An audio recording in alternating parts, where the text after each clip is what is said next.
ড্রোনের আঘাতে মুহূর্তের মধ্যেই ইসরায়েলের ইলাত শহরের হোটেলে ধরে যায় ভয়াবহ আগুন।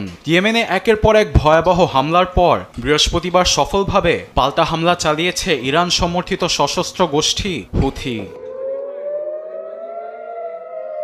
ইসরায়েলের গণমাধ্যমগুলো বলছে একাধিক স্থান লক্ষ্য করে ক্ষেপণাস্ত্র ও ড্রোন হামলা চালায় সংগঠনটি। মিসাইল ও ড্রোন ভূপাতিতের দাবি করলেও আয়রন ডোম ভেদ করে একটি ড্রোন ইলাত হোটেলে হামলা করতে সক্ষম হয়েছে। এতে কোনো হতাহতের ঘটনা ঘটেনি। হামলার পরপরই হোটেলে অবস্থিত ইসরায়েলিদের মধ্যে ছড়িয়ে পড়ে আতঙ্ক। আগুনের নিয়ন্ত্রণ নিতে ঘটনাস্থলে পৌঁছায় দমকল বাহিনী। হোটেল সহ আশপাশের এলাকায় অবস্থান নেয় নিরাপত্তা বাহিনীও। ইসরায়েল জুড়ে সাইরেন বেজে উঠায়। গাজায় জিম্মি মুক্তি ও যুদ্ধবিরতির আন্দোলনরত বিক্ষোভকারীদের মধ্যেও দেখা যায় উদ্বেগ ও উৎকণ্ঠা।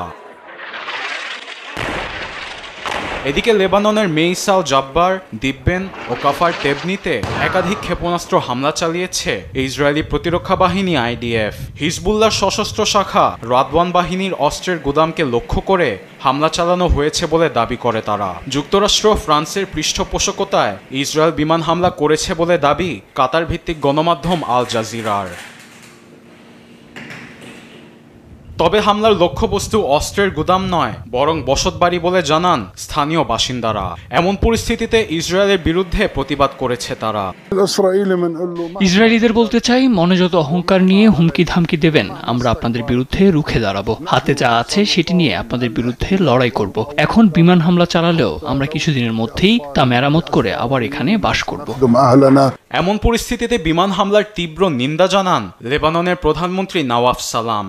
একের পর এক হামলাতে ইসরায়েল ক্রমাগত দুপক্ষের মধ্যে চুক্তি লঙ্ঘন করছে বলে আন্তর্জাতিক মহলে অভিযোগ করেছেন তিনি।